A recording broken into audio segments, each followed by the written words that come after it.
Hello, friends. A very warm welcome to another section and a series on अनसरकारी। Again goal वही है कि आप अपनी आंखों से अपने दिमाग से जागो और आप चीज को समझो। ये एक बहुत ही प्योर, बहुत ही ज्यादा इनोवेटिव और हाईली पेडागोगी बेस्ड अप्रोच है। आप ध्यान से सुनेंगे, ध्यान से समझेंगे तो कनेक्ट कर पाएंगे और डिफरेंस भी मेक कर पाएंगे। Otherwise wait for your time in your life. Everyone gets their time. मेहनत कभी बेकार नहीं जाती। चाहे आप घास काटो, फिर भी कुछ ना कुछ तो मिलेगा। सो हेयर आर सम की नेम्स। जब आप एक्स्ट्रॉर्डिनरी वुमेन्स की बात करते हैं तो आप पहले स्क्रीन को रोक कर, नरेशन को रोक कर सोचने की कोशिश कीजिए, इनमें से आप कितनों की शक्ल जानते हैं। मेहर पदम जी थर्मेक्स की हैं। मैं उनका नाम कम से कम 10 साल 15 साल से ज्यादा से जानता हूँ। वही नाम है। Kiran Majumdar show, that is we are aware of her. और साथ में Mallika Srinivasan.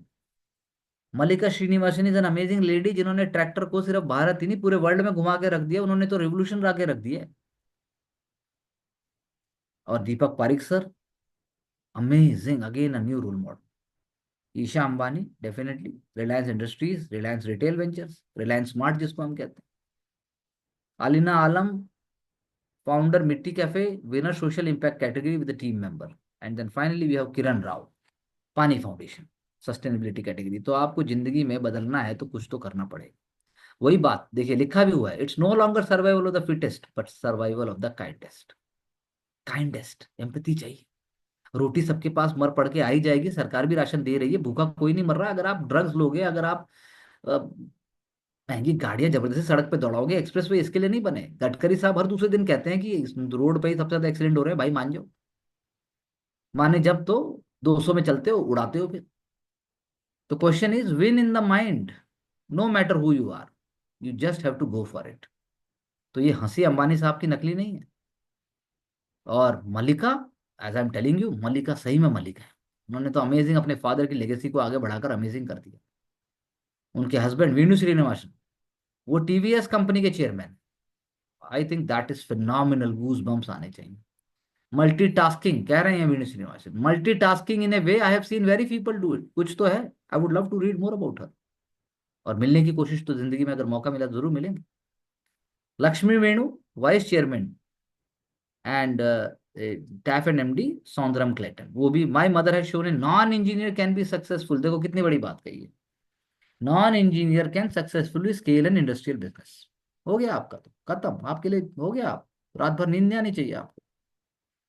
The elephant in the room is the issue of gender disparity, pay gap between men and women. हमने पहले भी बात की। वुमेन स्केल करें, वुमेन स्मॉल कंपनीज क्रिएट करें, वुमेन को बड़ा सोचना होगा। राइट कल्चर इन ऑर्गेनाइजेशन, हमने भी राइट कल्चर की बात की, वैल्यूज की बात की है। टफ टाइम्स हमारे हैं, हमेशा नहीं रहेंगे। तो think about what you know she just doesn't have to do in life. मैं भी आपको यही कहता हूँ, you are also encouraged to think about what you would not like to do in your life. इसीलिए आपसे विश करो। इसीलिए हम आ गए हैं। अब हम V Anantha Nageswaran ji, the chief economic adviser to the government of India, economic survey 2024-25। Very important, PT में 2 क्वेश्चन, आधे क्वेश्चन, 3 क्वेश्चन, कहीं ना कहीं तो उसका इम्पैक्ट आएगा ही आएगा। और वो लेंस डाल रहे हैं आगे तक कि इंडिया कैसे अपनी स्ट्रेंथ को आगे बढ़ाएगा, ग्लोबल इम्बैलेंस को कैसे देखेगा। न्यूक्लियर एनर्जी स्टोरेज टेक्नोलॉजीज की हम बात कर रहे हैं, कार्बन कैप्चर की बात हो रही है, कोल की बात हो रही है। कोल पे हमने अभी बात की कि हम हाइडल पावर की हमने बात की थी। So V. Anantha Nageshwaran, Chief Economic Advisor, Government of India, he believes and he is speaking। जैसा कि हम देखें कि अगर चाइना यूएस से डिस्कस करते हैं देन कुछ रेवोल्यूशन तो आएगा, लेकिन चाइना अगर अपने हील्स को डिग इन करता है फिर क्या होगा।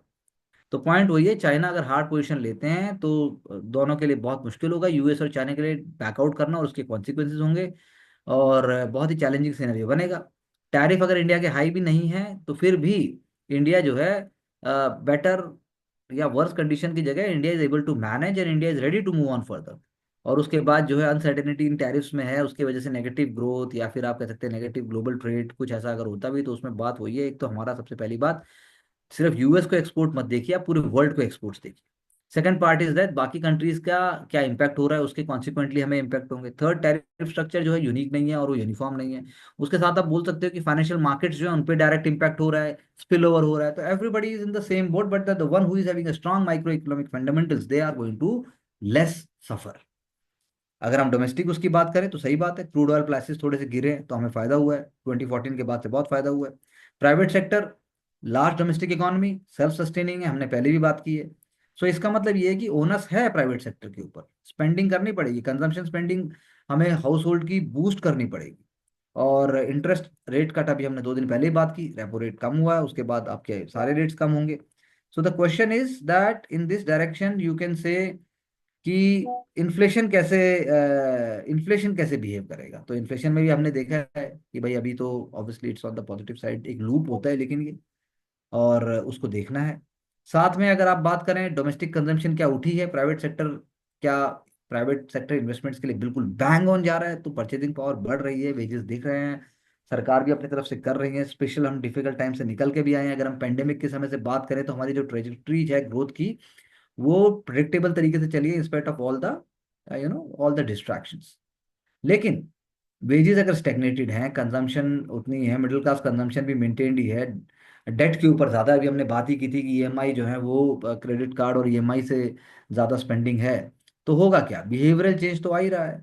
आप एक बार में नहीं करते हैं, आप उसको टुकड़ों टुकड़ों में करना चाहते हैं। तो पॉइंट वही है कि एक्सटर्नल प्रेशर्स हमारे पर आते हैं, लेकिन हमने फिर भी एक फेयरली अपने आप को इंसुलेट कर लिया है। जो चाइना कनंड्रम है, चाइना का जो डोमिनेंस है ग्लोबल सप्लाई चेन्स में, उसको हम तोड़ने की बात नहीं करते, हम अपनी चेन बना रहे हैं।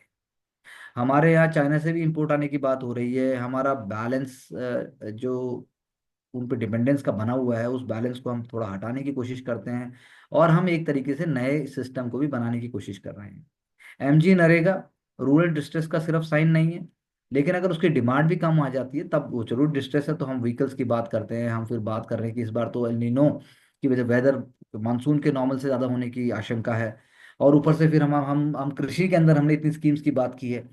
तो बेनिफिट्स हैं हमें लोअर क्रूड प्राइस के भी, लेकिन कोविड के बाद से हमारा माइक्रो इकोनॉमिक स्टेबिलिटी भी आई है, एनर्जी चॉइसेस में भी हमने अभी अभी यूएस के साथ हमने न्यूक्लियर एनर्जी की बात की, हमने हाइडल पावर की अभी बात की थी, फिर हमने सोलर एनर्जी में हमने बात की, स्टोरेज कैपेसिटी को बढ़ाने की बात की, फिर हम कोल की बात कर रहे हैं। तो क्वेश्चन वही है कि इन सब चीज़ों को मिला के हमें देखना होगा कि कैसे अगर हम इंडिया के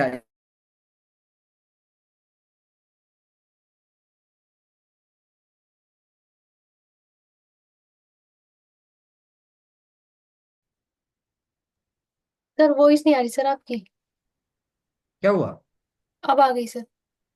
एक मिनट आ सर। रही थी आप। करते हैं सर स्टार्ट। क्वेश्चन यही है कि ये बहुत बड़ी बात है अपने आप में, और एप्पल का जो आईफोन का जो इकोसिस्टम है, अगर वो वर्ल्ड का लार्जेस्ट इकोसिस्टम हम बनाने जा रहे हैं एक तरीके से, तो लार्जेस्ट जॉब क्रिएटर भी हम हुए। India is one of the countries top exported items India से जा रहा है, तो it is a plus point, it is going to give us more inputs. इससे हम हमारे स्टार्टअप कल्चर से लेकर हमारे एमएसएमई से लेकर हमारे जो ओवरऑल बिजनेस वर्क कल्चर है, सबके ऊपर एक पॉजिटिव इम्पैक्ट आता है। अब हम दूसरी बात कर रहे हैं, जब जीटीआरआई की बात हो रही है कि जैसे ग्लोबल ट्रेड रिसर्च इनिशिएटिव आखिर क्या क्या रहा है, कि टैरिफ वॉर हमें ई कॉमर्स एक्सपोर्ट्स की भी अपॉर्चुनिटी दे रहा है।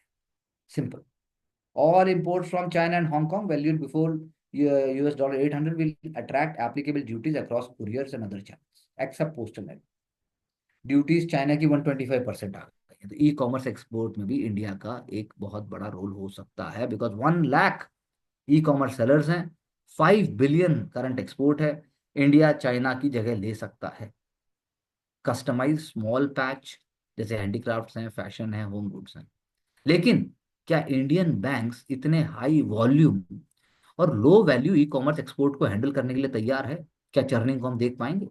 क्योंकि RBI rules currently allow only a 25% gap between declared shipping value and final payment, that too restrictive for online exports where discounts returns and platform fee often cause great variances. तो GTRI बोल रहा है भाई इस limit को आप 100% बढ़ा दो। बैंक फी पोज अनदर हर्डल, क्योंकि हर एक छोटी शिपमेंट के लिए अगर आप 1500 से 2000 रुपये लेंगे तो फिर दिक्कत आने वाली है। तो इन चार्जेस को वे ऑफ करने की बात है। तो RBI should set down a very strict service timeline and grievances mechanism, that is what is the point. Very important for general studies in terms of science and technology, genome India project. पहली बात तो वो है क्या, आपको पता होना चाहिए, और वो करना क्या चाहता है, क्योंकि हमारी जेनेटिक डाइवर्सिटी इतनी, जेनेटिक हमारा जो जेनेटिक क्या कहना चाहिए मुझे, हमारा जो जेनेटिक कोड है वो ही इतना डाइवर्स है। तो genome India project has cataloged entire gene sequences of 10,000 individuals from 83 population groups, और इसको एक्सपेंड करने की बात। So the main benefit of genome database will be in the area of health, यानी कि आप एग्जैक्टली पता लगा पाएंगे एडेनिन, थायमाइन, साइटोसिन, एटीजीसी, और जो फॉस्फेट मॉलिक्यूल और शुगर मॉलिक्यूल है, long double mix helix DNA strand जिसको हम कहते हैं। तो क्वेश्चन यही है कि जो डिफरेंस है 0.1% का, उससे पता लग जाता है हाइट है, फेशियल फीचर है, बिहेवियरल टेंडेंसीज भी आप पता लगा पाएंगे।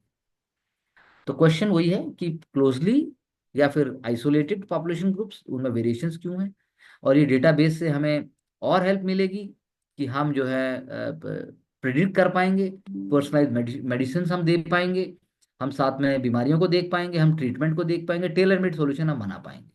तो ये एक अपने आप में हमारी जीत है। Professor Vijay Lakshmi Rabindranath, founding director of centre for brain research Bengaluru, he is the Indian equivalent of the human genome project, prelims के लिए बहुत इंपॉर्टेंट है, you must have a look. अब यूएस ईरान न्यूक्लियर टॉक, सबसे पहले तो आपको इसका सीक्वेंस और इवोल्यूशन पता होना चाहिए भैया, कहाँ से ये पिक्चर में आया। आज की बात नहीं है ये, सालों से इसकी चर्चा हो रही है। यूएस प्रेसिडेंट आए और यूएस प्रेसिडेंट चले गए। सो क्वेश्चन वही है कि भाई अ, आखिर ईरान का होगा क्या। यूएस तो चाहता है सब खत्म हो जाए, इसराइल ऑब्वियसली चाहते हैं डील होनी चाहिए, या फिर ईरान के ऊपर इसराइल बोलता है हम तो बम ही गिरा देंगे, बात ही खत्म। तो ईरान वाटरशेड मूवमेंट है, सही बात है। Average Iranian is 32 year old. New generation ने, आप कह सकते हैं कि ओल्डर जनरेशन की तरह बदलाव देखे हैं, और ओल्डर जनरेशन ने बाकी सारी चीजों को तो रोक के रखा ही है, क्योंकि सुप्रीम लीडर जो है अली खमैनी और उसके बाद रुहुल्लाह खमैनी, ये जो सुप्रीम लीडरशिप है वो ही अब तक चलती आई है। तो लास्ट 2 डिकेड्स में तो जो मास प्रोटेस्ट आए, या फिर जो आपका जो कभी भी जो है कोएरिशन को हैंडल करने की बात है, तो लोगों ने कर लिया, लेकिन फिर भी ईरान एक कस्प मोमेंट पे है। फ्रीडम चाहिए, प्रायोरिटीज डिफरेंट है यूथ की। और प्रेसिडेंट मसूद पेज़ेश्कियान ने कहा था कि India Iran need at least 100 billion in foreign investment, तभी डबल डिजिट इन्फ्लेशन और हाई जो आपके अनएम्प्लॉयमेंट रेट है उसको कम कर पाएंगे। Now Khamenei is not oppose to US entities invested in Iranian economy. Genuine investors हैं तो we are more than ready sanctions को खत्म करने की बात। लेकिन यूएस की नजरों में तो ईरान जो है वो एक्सिस ऑफ रेजिस्टेंस का पार्ट है। हिजबुल्ला, हमास, यूथीज जीने नहीं देते। लेकिन ईरान का जो वीक होना है वो बाकी जो अरब वर्ल्ड है, मिडिल ईस्ट है, उसके लिए अच्छा है। उनका ऐसा मानना है वी आर बेनिफिटेड।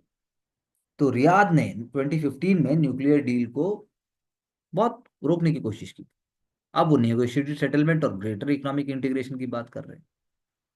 तो वही बात है, देखते हैं हम कैसे होता है। इंडिया के तो बहुत लंबे इतिहास है। आप देखिए यहाँ पर बताया है कि कैसे 22 साल की हिस्ट्री है। E3, फ्रांस, जर्मनी, यूके, फिर यूएस सिंस 2013, अमेरिका की मिलिट्री थ्रेट, ओबामा, और Tehran had to improve its bargaining position, वो सीख गए थे। ग्रेटर यूरेनियम इनरिचमेंट, जो उसने 60% से ज्यादा कर भी लिया। यूपीएससी ने क्वेश्चन भी पूछा भाई कितने परसेंट पे बम बनता है, ये भी पूछा जा चुका है। और वाशिंगटन को ट्रस्ट नहीं किया जा सकता। सैंक्शन में रिलीफ चाहिए, और ईरान किसी भी कॉस्ट के ऊपर अपने प्रोग्राम को खत्म करने वाला नहीं है।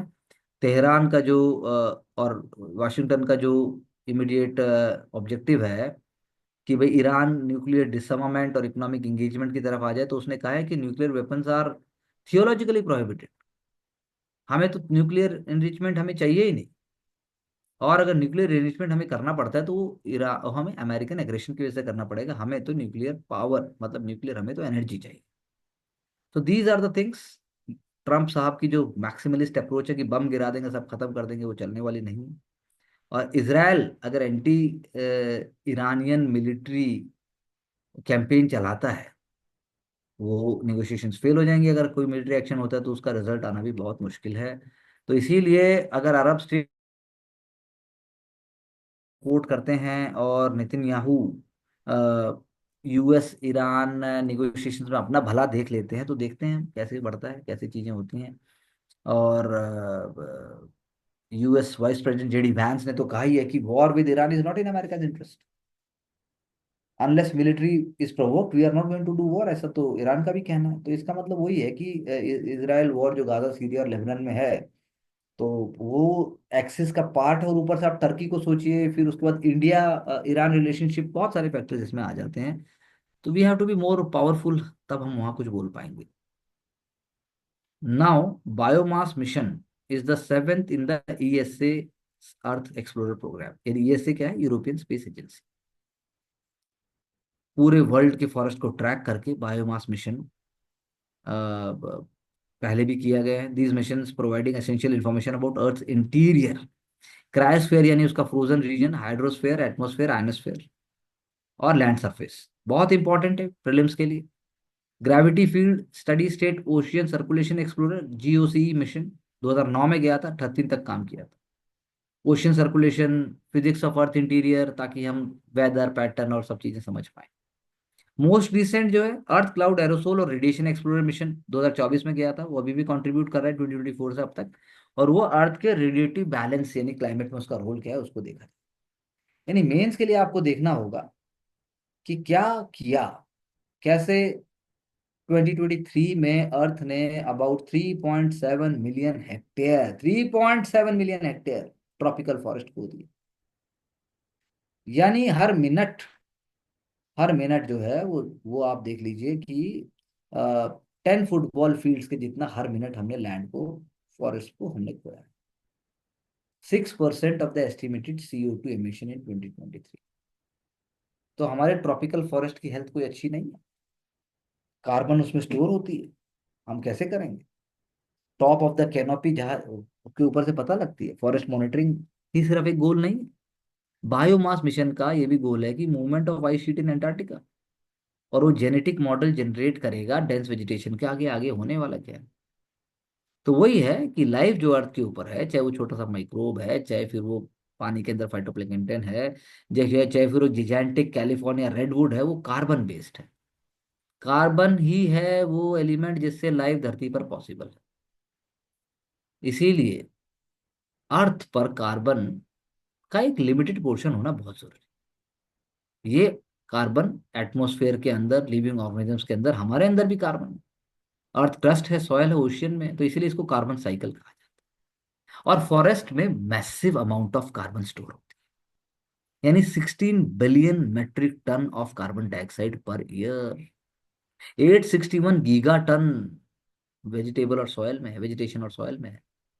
लेकिन वही बात है कि ग्लोबल स्केल के ऊपर जब डेटा मिलेगा तो हमारी अंडरस्टैंडिंग और बढ़ेगी कि हमारे फॉरेस्ट और कार्बन साइकिल कैसे काम करते हैं। यही काम है आपके बायोमास मिशन का। यानी इंसान पेड़ काटना बंद करे, सुनते हम सब हैं। अरे आप भी कह दोगे कि मैं इसलिए कलेक्टर बनना चाहता हूँ या चाहती हूँ कि मेरे को तो लोगों में, अर्बन और रूरल एरिया में प्लांटेशन की अवेयरनेस बढ़ानी है। एडमिनिस्ट्रेशन का रोल मैंने देखा है, कैंपा को मैं तो आगे बढ़ाना है। कैंपा पे ही कहानी सुना दो, नंबर आ जाएंगे।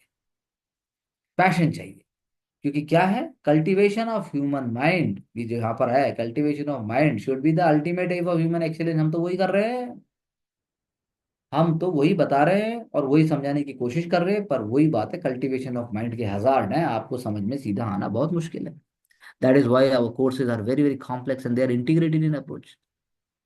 अगर आज आपने एक इमेज बना दी है, अगर हम अम्बेडकर साहब की बात करें, उनकी लेगेसी की बात करें, जो सुमित सामोस, जो एंटी कास्ट स्कॉलर और रैपर है, उन्होंने लिखा था, और उसके बाद इनका जवाब हमारे योगेंद्र यादव सर ने भी दिया, कल उसकी चर्चा करेंगे हम, कि अंबेडकर साहब जो पहले आप कह सकते हैं कि कोई रोल नहीं उनका मान रहा था, बाद में वो सेंट्रल रोल में आ गए।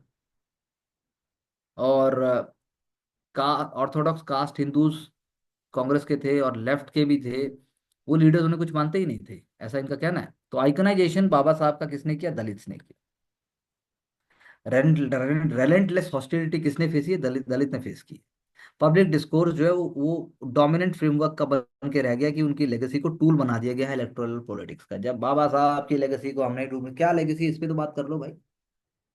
यानी अंबेडकर साहब का जो विचार है वो एथिकल और मोरल कंपास तो दिखाता है, पॉलिटिकल आइडियाज को दिखा तो रहा है, पर आप मान के तो राजी नहीं है।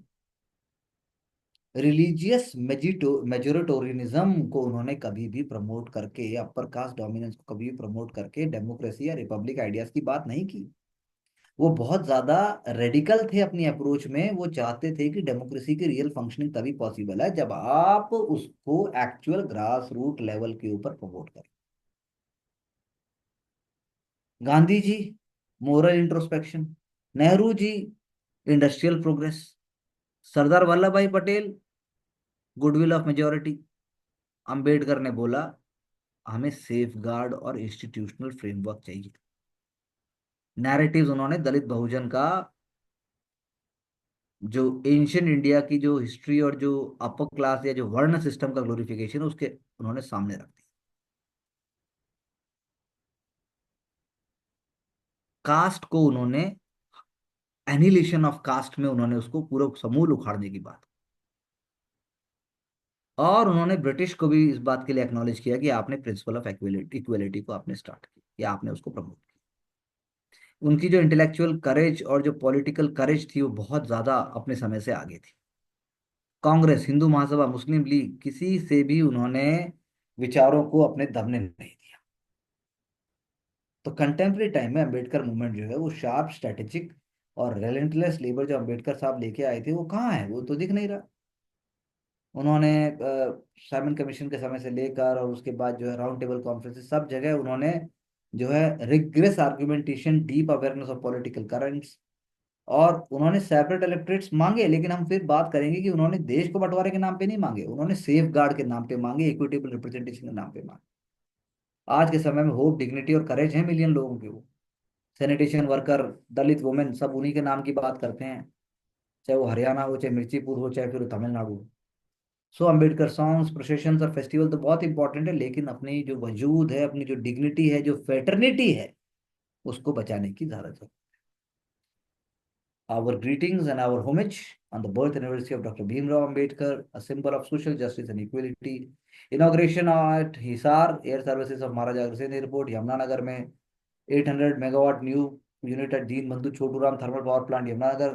Foundation stone of CBG compress gas plant Rewari में, इनोग्रेशन ऑफ 4 लेन बाईपास। तो ये इंपॉर्टेंट है। लेकिन जो विचार मैंने बातें की कि जो समाज में सबको चाहिए, जो फेटर्निटी की बात की, जो उन्होंने जो थियोरेटिकल डेमोक्रेटिक आइडियाज को उन्होंने प्रैक्टिकली इंडिया के हिसाब से जो पुटअप किया, उसको कहाँ लेके जाएंगे? वो तो लेके आना पड़ेगा। So very important, 8.4 crore SC/ST student supported through scholarships, loans through PM Mudra Yojana, and Panchtirth developed in honour of Baba Saheb legacy. अब ये आपको इंपॉर्टेंट है, जन्मभूमि उनकी मऊ, शिक्षा भूमि उनकी लंदन, दीक्षा भूमि नागपुर, महापरिनिर्वाण भूमि दिल्ली और चैत्य भूमि मुंबई। वह बहुत इंपॉर्टेंट। 1.5 करोड़ पक्का हाउसेस, रट लीजिए। 3.4 करोड़ टॉयलेट्स, उज्ज्वला स्कीम, जल जीवन मिशन, आयुष्मान भारत, सभी उन्हीं के लिए है। तो यानी मेजोरिटी भी वही है। मिडिल क्लास का क्या होगा देखना पड़ेगा। इंडिया ने वही सोलर एनर्जी की हमने पहले भी चर्चा की थी, 30 गीगावाट के आसपास ग्रीन एनर्जी कैपेसिटी 2025 में ऐड की है। अब यहाँ पर टोटल भी दिया हुआ है, total energy capacity in financial year 25, and 220.1 gigawatt is the total installed renewable energy as on March 31। Very very important figures. अपनी फिगर्स को रिड्यू कर लीजिए, इसको काट लीजिए, इसको रट लीजिए, इसको बोर्ड पे लिखिए, इसको रिवाइज कीजिए। It's very important. तो bio energy installation 11.58, wind energy भी दिया हुआ है 4.5 गीगावाट कितनी ऐड हुई है। So I am again repeating, the country is having bioenergy installations total capacity 11.58 gigawatt, of which 0.53 gigawatt off grid and waste to energy projects. Small hydro projects have achieved capacity of 5.10 gigawatt with another 0.44 gigawatt under implementation. तो ये सारा का सारा facts आप ऐसे classify कीजिए, table बनाइए और सारा लिख लीजिए कि रिन्यूएबल एनर्जी में total installed renewable energy capacity जो 220.10 गीगावाट तक पहुंच गई है। और आप कह सकते हैं कि पहले 198.75 था। तो जो ये जो ग्रोथ हो रही है, इस किस ट्रेजेक्ट्री हो रही है, सबको डिवाइड करके आप लिख लीजिए। पंप स्टोरेज प्रोजेक्ट्स हैं, सेंट्रल एंड इलेक्ट्रिसिटी अथॉरिटी का रोल है, सबको आप देख लीजिए। Very important for the mains exam और पीटी में इसका कॉन्सेप्ट आपको समझ में आना चाहिए कि जो फार्मर प्रोड्यूसर ऑर्गेनाइजेशन वो कितने इंपॉर्टेंट हैं। अगर वो ONDC यानी ओपन जो network, open network for digital commerce के जो हमारा प्लेटफॉर्म है उसको यूज करके करते हैं। गवर्नमेंट ने स्कीम बनाई 5 साल के लिए, 4,000 कलेक्टिव्स ने इकट्ठे हुए, कोऑपरेटिव सोसाइटीज बनाई, ई नाम प्लेटफॉर्म पर आए और 200 जीईएम पोर्टल पे आए। फाइनेंशियल असिस्टेंस भी उनको दिया गया, और ये आप टॉप 5 स्टेट्स हैं जहाँ पे एफपीओ बने हैं। उत्तर प्रदेश में सबसे ज्यादा, फिर बिहार, फिर Madhya Pradesh, Telangana and Maharashtra. Very important for the mains और पीटी में आपको पता होना चाहिए कि ये यूनिक एग्रीकल्चर प्रोडक्ट्स जो बेचे जा रहे हैं, rice, pulses, millets, honey, mushroom, spices. और एग्जाम्पल भी यहाँ पर है, Madipadu farmer producer company based in Prakasam district of Andhra. उन्होंने जो है 1,000 मेंबर से शुरू किया था, 32 करोड़ का उन्होंने अभी बिजनेस दिखाया है। तो ये अपने आप में हमारे लिए बहुत पॉजिटिव न्यूज़ है। साथ साथ में जो है आप देखो, एफपीए जो है कल्टीवेशन अगर मेज, पल्सेस, सोयाबीन, फ्रूट्स, वेजिटेबल्स का कर रहे हैं, वो भी आगे बढ़ रहे हैं। और ऐसे ही कोटा, जो चना और गार्लिक पापड़, जो साथ में millet based products through my my store, तो बहुत सारे एग्जांपल्स हैं ये। So it's a positive thing. आपको आर्ग्यू करना है कि चीजें हो रही हैं, बस वो सब तक पहुंचनी चाहिए। Fuel prices need certain checks and balances without undermining profitability of oil firms. यानी प्रॉफिटेबिलिटी तो चाहिए, क्योंकि डीरेगुलेशन आ गया है। If deregulation had not taken place, subsidy on petroleum would have been well above rupees 2 lakh crore per now। लेकिन अब subsidy तो हमने नहीं है, सब्सिडी कम हुई, और ओपेक फाइनेंसिस वाया बॉन्ड्स और जो बर्डन वो सब भी था वो भी खत्म हो गया। यानी एनडीए गवर्नमेंट ने एक अटेम्प्ट किया है पेट्रोलियम सब्सिडी को 2020 के बाद खत्म करने के। अब for several months since June that year, it did not have to deposit the subsidy on cooking gas in the bank accounts of target beneficiaries। यानी ग्लोबल प्राइसेस ड्रॉप हुए और सब्सिडीज भी एक तरीके से रोक दी गई। तो गिवन दिस बैकग्राउंड, तो इसीलिए आप कह सकते हैं कि एक तरफ हमें कंपनीज का देखना है। उज्ज्वला योजना स्कीम हमने बढ़ा दी है, क्योंकि आउट ऑफ बजट शुरू में उसकी फंडिंग थी। ओएमसीज ने ही अ, जो एलपीजी कॉस्ट कम होती है उसका वो बर्डन बियर करते हैं। और डीरेगुलेशन जो है उससे एक तरीके का स्ट्रैटेजिक और एक तरीके का मैनेजरियल एग्जाम्पल हम इसको पुटअप करें। That's what we can say. सो तो जो अभी लेटेस्ट जो डिसीजन है, to fund the OMCs LPG losses via an excise hike of ₹2 per liter on the two auto fuels and the modest hike in cooking fuel price show the same policy intent to even out the burden of the contingent policies on their balance sheets। तो question यही है कि inflation को देखना होगा, balance रखना होगा, और ट्रांसपोर्टेशन कॉस्ट ऑब्वियसली बहुत ज़्यादा नहीं होनी चाहिए। ऑटो फ्यूल्स तो ऑलरेडी इंडिया में हैवी टैक्स हैं। Taxes are as far 70% of the base price in the, और 39% of the retail selling price of diesel है दिल्ली में, एग्जाम्पल अगर हम लें। तो इसीलिए इलेक्ट्रिक और हाइब्रिड मोबिलिटी की हम बढ़ रहे हैं, और पेट्रोलियम फ्यूल्स को हमें धीरे धीरे तो आउटशोर करना ही होगा। तो उस एंगल से हमें देखना है कि कंपनीज को भी नुकसान ना हो, जनता भी ना पिसे, और आप कह सकते हैं कि सस्टेनेबल तरीके से जो क्लीन फ्यूल है वो सब तक भी पहुंचे।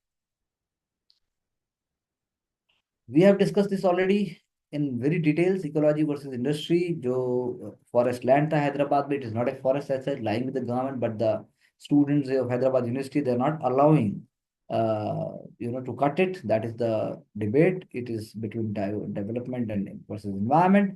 The disputed area is part of 2,300 acres of the land। 1974 में जब हैदराबाद यूनिवर्सिटी बनती है तो उसके लैंड को दिया गया था। बाद में गवर्नमेंट ने उसमें से बहुत सारे लैंड पार्सल्स को कार्व आउट किया for public purposes. 400 acres to a private sports management company. But लेकिन लेटर ऑन आप कह सकते हैं it was just taken back, and now this was suppose to be IT, एक तरीके से पार्क बनने की बात थी। लेकिन वही है कि लीगल एक तरीके से टेक्निकलिटी है इसके अंदर। लेकिन अब बूमिंग आईटी कॉरिडोर को आगे बढ़ाने की बात थी, लेकिन अब ये डिबेट हो गया। हाईकोर्ट ने भी बोला आप रुकिए, चीज को देखिए, फिर देखते हैं। तो that is the whole issue. So protest वही है कि डेवलपमेंट आप इन्वायरमेंट के कॉस्ट पे क्यों करते हैं। ऐसे ही मुंबई का एग्जांपल लीजिए आप, एर्रे कॉलोनी का, जहां पर ग्रीन लंग की बात थी। Portion of Aarey was declared reserve forest in 2020 after the protest over state government decision to fell trees. लेकिन बाद में उसको रिवर्स कर दिया गया। तो आपका क्या कहना है, सोचिए और बताइए।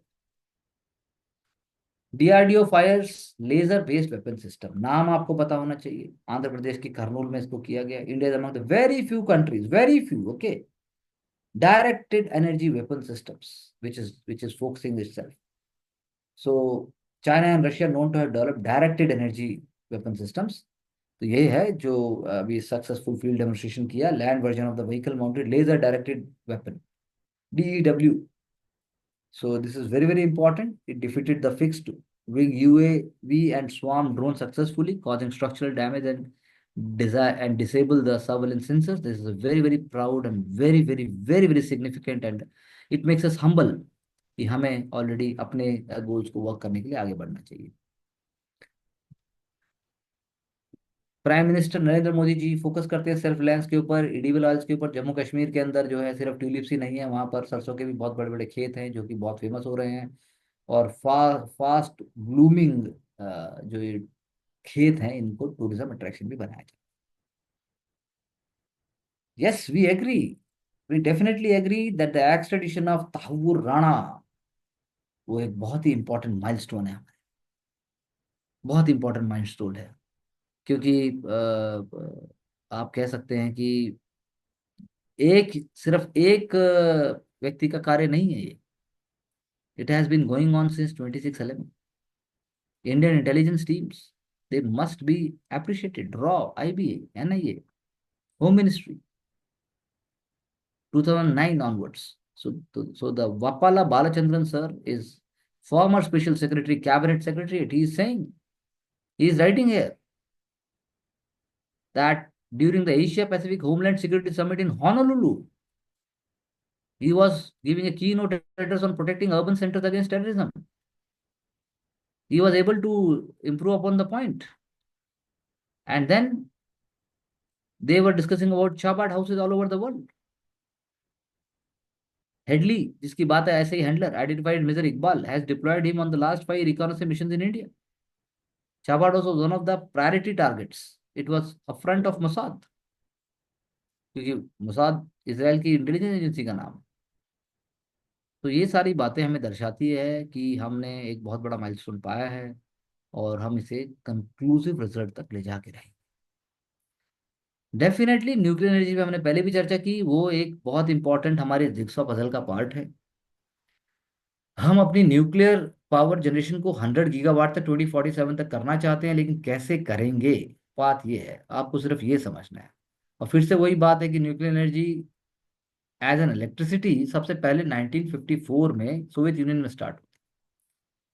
आज की डेट में अगर आप देखें तो high profile incidents like the 3 mile island in US and Chernobyl in the Soviet union, उससे ऑपोजिशन और सेफ्टी कंसर्न हुआ।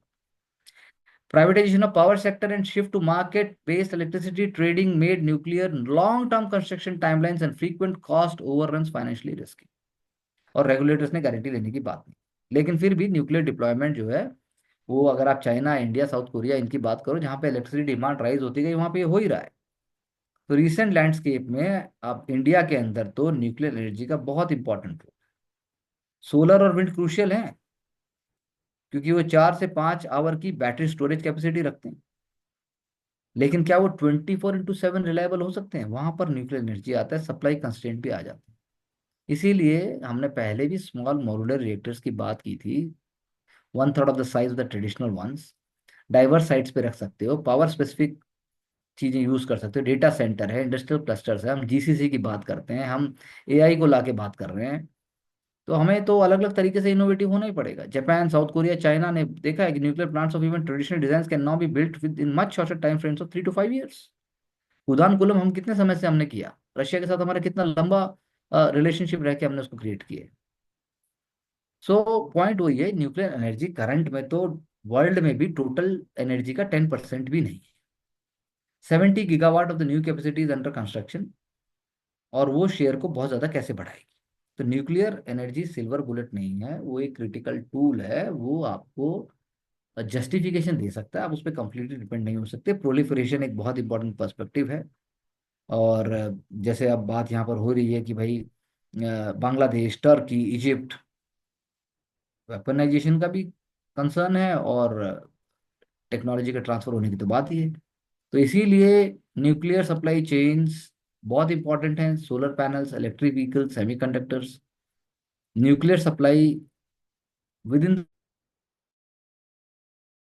तो question that what I am saying is the same point that nuclear supply chains, अगर हम जैसे हम बोल रहे हैं कि नेक्स्ट फ्रंटियर भी हैं, because over 99% of European enrichment occur in just 4 countries, according to IAEA. तो बॉटलनेक क्या है? बॉटलनेक ये नहीं है कि टेक्निकल नॉलेज, लेकिन स्केल, स्किल्स कैसे सस्टेन करोगे, उसके बाद cost efficiency. So this is where India comes into picture with a great technical and great diversification. Supply chains बहुत क्रिटिकल हो जाती है. यहाँ पर थोरियम भी है, हमने काकोदकर सर का भी डिस्कस किया था, 3 फेज इंडिया का जो न्यूक्लियर रिएक्टर वाला है. तो भाई इन पॉइंट्स को आप नोट करें, फैक्ट्स को आप लिख लो, अपने नोट्स को फिर वापस जाके देखोगे, because every day is something and something more is coming and we are discussing such an important thing. अपने आप में मेंस का पूरा डेटा बेस रेडी हो गया है, और प्रीलिम्स के लिए भी आपको फैक्ट्स मिल गए. इसके बाद nothing can beat you if you know the concept. भाई फास्ट ब्रीडर रिएक्टर क्या है, प्रेशर हेवी वाटर रिएक्टर क्या है, थोरियम रिएक्टर कैसे चलता है, फिशन कैसे होता है, फ्यूजन कैसे होता है, सन क्या है, सन माइनर ड्वार्फ्स के ड्वार्फ स्टार है, सन की मेजर स्टार है सन. सन पे कोरोना क्या होता है, सन के कोर के अंदर हीलियम कैसे बनता है. इतना समझ लेंगे तो ओपन आयर की मूवी देखने की जरूरत नहीं पड़ेगी, हम ऐसे ही काम चला लेंगे.